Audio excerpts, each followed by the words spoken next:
नमस्ते स्टूडेंट्स, तो आज हम डिस्कस करेंगे कि इंक्लूसिव ग्रोथ क्या है या जिसे आप समावेशी विकास कहते हैं। तो जो इंक्लूसिव ग्रोथ है, इसका जो कॉन्सेप्ट था, ये जो कॉन्सेप्ट आया था, इसका मेन जो उद्देश्य था ये था कि जो समाज में पिछड़े हुए वर्ग के लोग हैं, वल्नरेबल हैं, सीमांत रेखा पे खड़े हैं, उन सभी को विकास की मुख्य धारा में जोड़ना और आर्थिक विकास में, आर्थिक समृद्धि में उनकी भागीदारी को सुनिश्चित करते हुए होने वाले लाभ से समाज के सभी वर्ग के लोगों को लाभान्वित करना था, उनको बेनिफिट प्रदान करना था।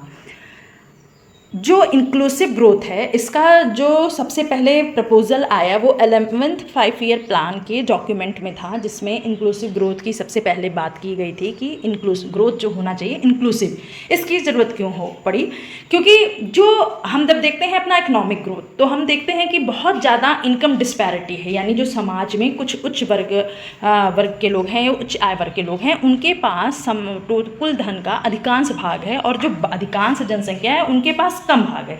यानी हम समाज में सभी वर्ग के बीच में देखते हैं कि आय की असमानता बहुत ज़्यादा पाई जा रही है। और विकास दीर्घकालिक तभी होता है जब समाज में जो आय की असमानता हो वो दूर हो, है ना। कुछ वर्ग के लोगों के पास आय का 80% भाग है, 1-2% लोगों के पास, बाकी लोगों के पास सिर्फ 20% है ना। तो ऐसा विकास जो है वो न्यायोचित नहीं है। इसलिए सोचा गया कि अब हमें विकास को इस तरह से करना है कि जो लोग अभी तक विकास की मुख्यधारा से वंचित रहे हैं, मेन स्ट्रीम में नहीं जुड़ पाए हैं, हमें उन कमज़ोर लोगों को, हाशिए पर खड़े लोगों को, जैसे भी महिलाएं हैं, SC हैं, ST हैं, OBC हैं, माइनॉरिटीज़ हैं, उन सभी को हमें मुख्यधारा में लाना है, उनको भी जॉब प्रोवाइड करना है और जो उससे लाभ होगा, इकोनॉमिक ग्रोथ का जो बेनिफिट होगा, वो हमें समाज के हाशिए पे खड़े व्यक्ति तक पहुंचाना है। ठीक है।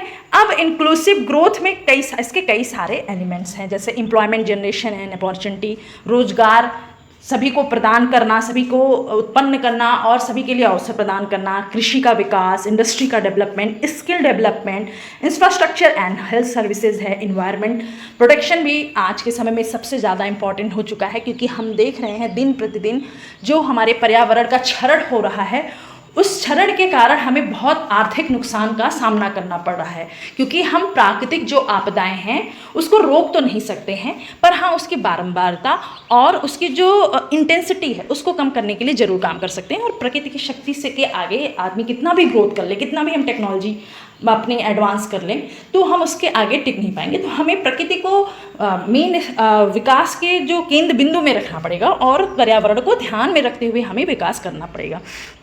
तो इन्वायरमेंट प्रोटेक्शन है, वीमेन एम्पावरमेंट है, इक्वल डिस्ट्रीब्यूशन ऑफ इनकम है, रिडक्शन इन रीजनल। हम देखते हैं कि जो हमारे विभिन्न राज्य हैं उनके बीच में भी बहुत ज़्यादा डिस्पैरिटी है, कुछ स्टेट ज़्यादा डेवलप्ड हैं, कुछ स्टेट कम डेवलप्ड हैं, तो उनके बीच में भी जो असमानता है इसको हमें समाप्त करने की ज़रूरत है।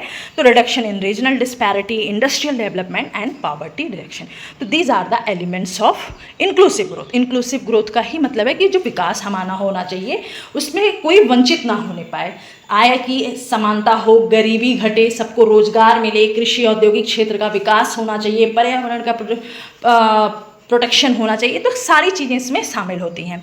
अब इंक्लूसिव डेवलपमेंट का एक इंडेक्स जारी किया गया था, जिसमें जो लास्ट जारी किया गया उसमें इंडिया की रैंक जो थी वो 62 थी out of 74 emerging economies, and ये जो इंडेक्स था वो जारी किया गया था वर्ल्ड इकोनॉमिक फोरम में। Thank you for watching it.